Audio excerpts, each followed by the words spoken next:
سجدوں میں دو سجدوں کے درمیان ایک دعا ہے، اگر اس کی مشق کر لیں اور مسلسل مشق کر لیں، اللہم اغفر لی ورحمنی وعافنی، مختصر دعا ہے۔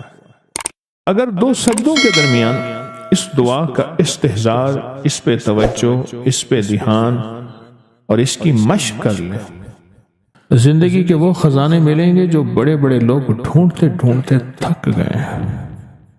کوئی گولیوں میں ڈھونڈتا ہے، کوئی ٹیکوں میں ڈھونڈتا ہے، کوئی شیشوں میں ڈھونڈتا ہے، کوئی نشوں میں ڈھونڈتا ہے، کوئی بڑے بڑے مخملی بستروں میں ڈھونڈتا ہے، کوئی بادشاہ بننے کے لیے سیاست میں ڈھونڈتا ہے، پتہ نہیں کہاں ڈھونڈتا ہے بندہ۔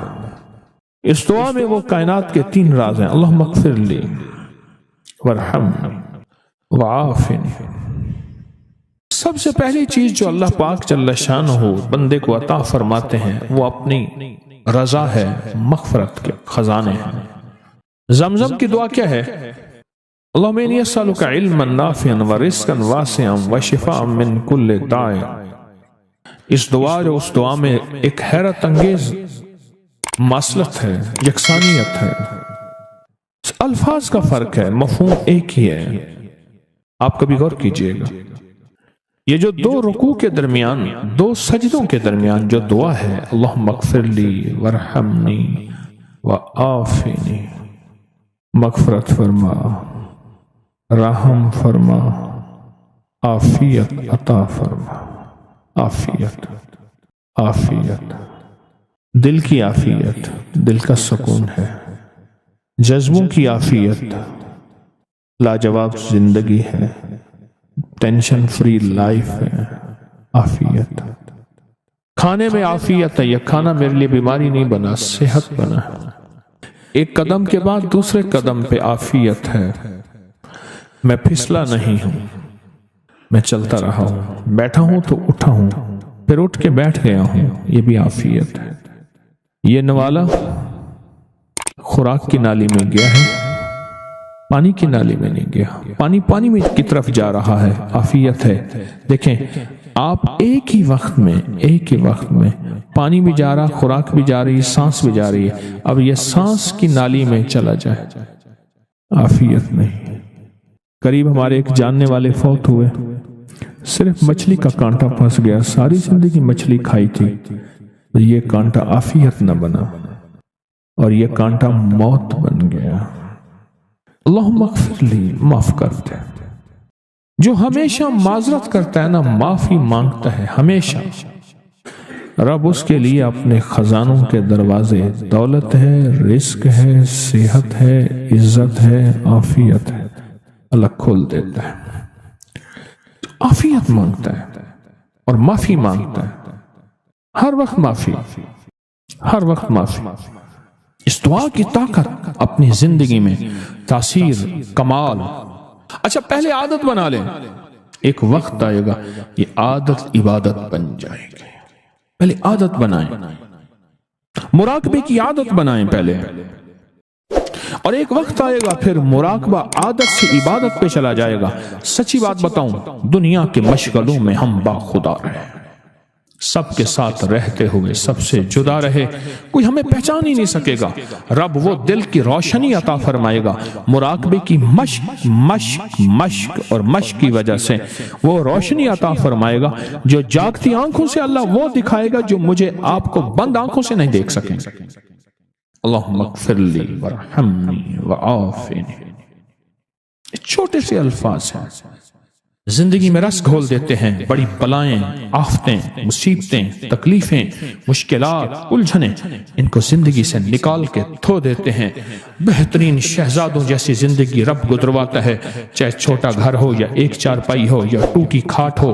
اللہ پاک حیرت انگیز خوشحال زندگی اور لاجواب بہترین موت، اور آگے آخری درجے کا استقبال، آخری درجے کا استقبال، آخری درجے کا استقبال۔ سجدہ آخری عمل ہے، عبادت کا نچوڑ ہے، اللہ کی حاضری اور اللہ کی حضوری کا ایک حیرت انگیز طاقتور ترین رکن ہے سجدہ، اور یہ دو سجدوں کے درمیان دعا ہے۔ اور موجودہ اس وقت موجودہ جو بے ترتیب زندگی ہے، عدم تحفظ کا شکار اولاد ہے، بیٹی بیٹا ہے، گھر ہے، جیب ہے، یا گاڑی ہے یا سواری ہے، عدم تحفظ کا شکار ہے. پتہ نہیں کہ تحفظ کیا ہو، پل میں کیا ہو جائے، گھر کے حالات کیا ہوں، زندگی کے حالات کیا ہوں، آج کیا ہے کل کیا ہو، کوئی خبر نہیں. ان لمحوں میں اس دعا کی اشد ترین ضرورت ہے کہ اللہم اغفر لی وارحمنی، بس رحم فرما، وعافنی، عافیت دے دے، بدن کی عافیت، آنکھوں کی عافیت، ذہن کی عافیت، دل کی عافیت، جذبوں کی عافیت، اولاد کی طرف سے عافیت، گھر کی طرف سے عافیت، بیٹی کی شادی ہونی ہے عافیت، ہو گئی عافیت، بہو آنی ہے عافیت، ہو گئی عافیت، سواری ملی ہے تو اس کو عافیت کا ذریعہ بنا، یہ سواری میری موتوں اور میری ذلتوں اور مجھے لولا لنگڑا کرنے، ہاتھ پاؤں کٹنے، پریشان ہونے کا ذریعہ نہ بنے، عافیت عطا فرما. دوسرا رکوع کی دعا، سمع اللہ لمن حمدہ، ربنا لک الحمد کے بعد حمدن کثیرن طیبن مبارکن فی، حمدن کثیرن طیبن مبارکن فی، یہ 5 جملے ہیں چھوٹے چھوٹے، حمدن کثیرن طیبن مبارکن فی، یہ 5 جملے ہیں چھوٹے چھوٹے. میں کہتا ہوں زندگی میں جس بندے کے گھٹنے ختم ہو گئے ہوں، سب کچھ گھس گیا ہو، اللہ چلنے کے قابل بنائے گا، کمر کے مہرے، پٹھے، اعصاب اور معذوری سے اللہ بچائے گا. اور حیرت انگیز طور پہ مجھے لوگ جب سے میں نے بتانا شروع کیا ہے اس دعا کی طاقت یہ ہے. ایک بابا جی دعا دیتے تھے، میں نے کئی بار سنی، ایک سے نہیں کئی دفعہ سنی، یا اللہ بندے اور منجے کا کبھی محتاج نہ کرنا، کہ اللہ انسان کا اور چارپائی کا بھی محتاج نہ کرنا. یہ انسان اور چارپائی کی محتاجی سے بچانے والی دعا ہے جو رکوع سے اٹھنے کے بعد ہے. کہیں حمدن کثیرن طیبن مبارکن فی، بس بڑی طاقت ہے. کیوں؟ اللہ کی عظمت ہے. اے اللہ ساری حمد تیرے لیے، اور بہت کثیر اور بہت پاک اور بہت مبارک، ساری حمد تیرے لیے، ساری تعریفیں تیرے لیے، ساری ثنائیں تیرے لیے، اور ساری عزتیں تیرے لیے، سارے تخت تیرے لیے، سارے تاج تیرے لیے، ساری سربلندیاں تیرے لیے. اللہ کہتا ہے میری تعریفیں کرتا ہے، مجھے عزتیں دیتا ہے، کبھی کسی کا محتاج نہیں کہوں گا. کیوں؟ کہ میں محتاج نہیں ہوں. اللہ محتاج ہے، لہذا کسی کا محتاج نہیں کروں گا انشاءاللہ. رکوع سے اٹھتے ہوئے میں کہتا ہوں جتنا بھی بندہ کوئی راکٹ اور انجن ہو گئے تو یہ 3 سیکنڈ تو بہت زبردست بات ہے نا. 3 سیکنڈ اس دعا کے اندر میں نے بڑی طاقت پائی ہے. کتنے بے شمار ایسے ہیں کہ جو کہتے ہیں ہم ہل نہیں سکتے تھے، مہرے، ڈسک، کمر، کالر، گردن، جسم، ہڈیاں گھس گئیں، اللہ چلنے پھرنے کے قابل بناتا ہے. جسم معذور ہو گیا، اللہ کہتا ہے ٹھیک ہے چلا پھراؤں گا تجھے. اس دعا کی طاقت سے تمہیں صحت مند زندگی، لاجواب زندگی دوں گا. اس دعا کے اندر اللہ کی عظمت ہے، اور جو ملتا ہے اس کی عظمت سے ملتا ہے، اس کی خوشامد سے ملتا ہے، اس کی منت سے ملتا ہے. میرے پاس ایک خط آیا چکوال سے، پھر میں نے اس کی تحقیق کی. وہاں چکوال میں آنا جانا ہوا. اب تو سفر کوشش کرتا ہوں، میں نے تو دعا شروع کی اللہ میرے عافیت کے ساتھ سفر ختم فرما، میں نہیں کر سکتا. ہوا یہ ایک ہیڈ ماسٹر تھے، ہندو ہیڈ ماسٹر تھے. تو انہوں نے دیکھا کہ بچیاں جو ہیں، اسکول کے ہیڈ ماسٹر تھے، اسکول بچیوں کا تھا، ان کے زیر نگرانی بچیوں کا اسکول بھی تھا، بچوں کا بھی تھا، وہ دونوں کا ہیڈ ماسٹر تھے. اور وہاں خاتون نگران تھی، یعنی وہ خاتون ہیڈ ماسٹر تھی، یہ بڑے افسر تھے. ایک بچی دوسری بچی کے ساتھ بیٹھی، کچھ چیز اس کی گم ہو جاتی تھی، کہتے لا الہ الا اللہ محمد رسول. دیکھو میری قلم گم ہو گئی، دوات گم ہو گئی، لا الہ الا اللہ محمد رسول. دیکھو میری دوات. اچھا سبق یاد نہیں ہے، کلمہ پڑھ کے کہتی آج میرا سبق یاد نہیں. اعمال کر کے اس کی زبان پہ کلمہ تھا. ہندو بچی تھی، وہ ساتھ بیٹھتی تھی. اس نے بھی پڑھنا شروع کر دیا. وہ بھی کہتی ہے جب میں یہ کلمہ پڑھتی ہوں مجھے سبق یاد ہو جاتا ہے, کلمہ پڑھتی ہوں میرا فلاں چیز گم شدہ وہ مل جاتی ہے, سب یہ پڑھتی ہوں یوں ہو جاتا ہے. یعنی ناممکن ممکن ہوتے ہیں اور ضروریات پوری ہوتی ہیں. ایک تو بچی نے کہا کہ میرے پتا ماتا میرے ماں باپ تو کلمہ نہیں پڑھتے. اس نے کہا تم ہندو ہو, ہم ایک اللہ کی پوجا کرتے ہیں, یہ کلمہ ہمارا ہے. کہا کہ اگر میں بڑی ہو گئی سکول سے, پھر ہم بڑے ہو گئے, تیری بھی شادی ہو جائے گی میری بھی ہو جائے گی, پھر یہ کلمہ. انہوں نے کہا میں پڑھتی رہوں گی تو نہیں پڑھ سکے. بچی رو پڑی. تو کہا میں ساری زندگی یہ کلمہ نہ چھوڑوں, تو مسلمان ہونا پڑے گا. تو مسلمان ہونے کے لیے کیا کرنا پڑے گا؟ کہا کچھ بھی نہیں, اس کلمے کو دن سے مان لو اور کہے میں مسلمان ہوں اور بس اس کو پڑھتی رہو. تو کہا ماں باپ کو جواب دوں؟ کہ ماں باپ کو نہ بتانا کہ میں مسلمان, ماں باپ کو نہ بتانا. یہ خط میرے پاس آیا کوئی آج سے 15-18 سال پہلے کم و بیش. پھر میں وہاں گیا تو میں نے اس کے احوال پوچھے تو مجھے انہوں نے احوال بتائے کہ یہ واقعہ سچ ہے اور بلکہ اس کی مزید تفصیلات تھی. دل کی دنیا کھل گئی. بچی کے منہ سے نا بے ساختہ گھر میں جب کوئی چیز گم ہو جاتی یا انہونی سی کیفیت ہوتی یا کوئی ایسی چیز ناممکن ہوتی تو بچی بے ساختہ منہ سے کلمہ کرتی. ماں کہنے لگی یہ کیا کر رہی ہے؟ یہ تو بیٹی مسلم کا کلمہ ہے, ان کا لفظ ہے, ہم تو بھگوان کے ماننے والے ہیں. بیٹی یہ کیا کر رہی ہے؟ بیٹی نے کچھ عرصہ یہ کہا کہ امی ساتھ میرے مسلمانوں کی فلاں فلاں کی بچی ہے, وہ پڑھتی ہے تو وہ ایسا کرتی ہے تو میرے منہ میں پختہ ہو گیا ہے, ہم تو بھگوان کے ماننے والے ہیں.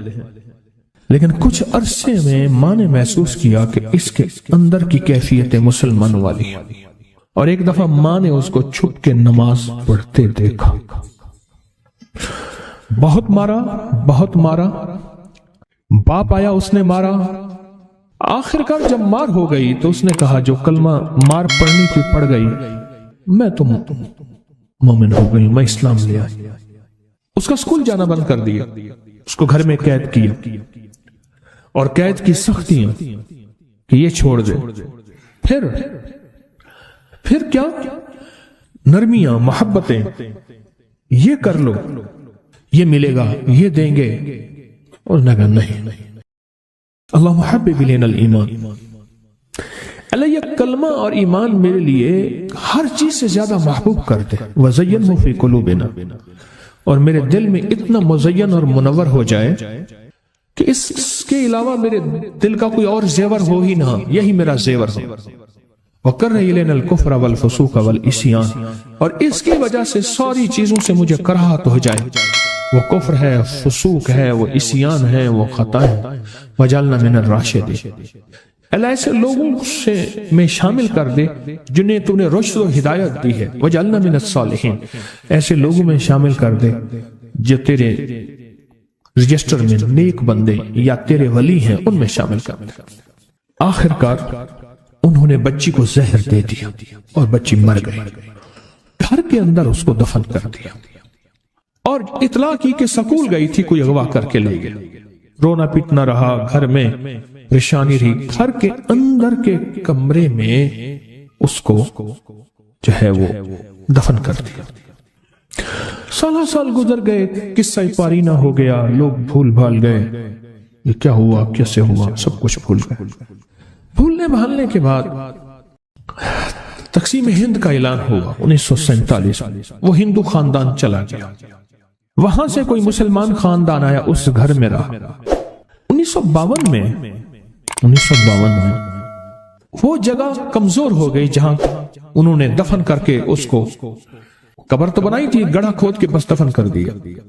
ہوا یہ کہ ایک بڑی الماری اٹھانے لگے تو الماری نیچے دھس گئی, اینٹ نیچے دھس گئی, اور اینٹ کو بناتے ہوئے بہت ساری اینٹیں نچ گئیں اور پورا جسم کا قبر کا نقشہ بن گیا اینٹیں دھسنے میں, کہ محسوس ہوا کہ یہاں کوئی گڑھا کھودا گیا ہے.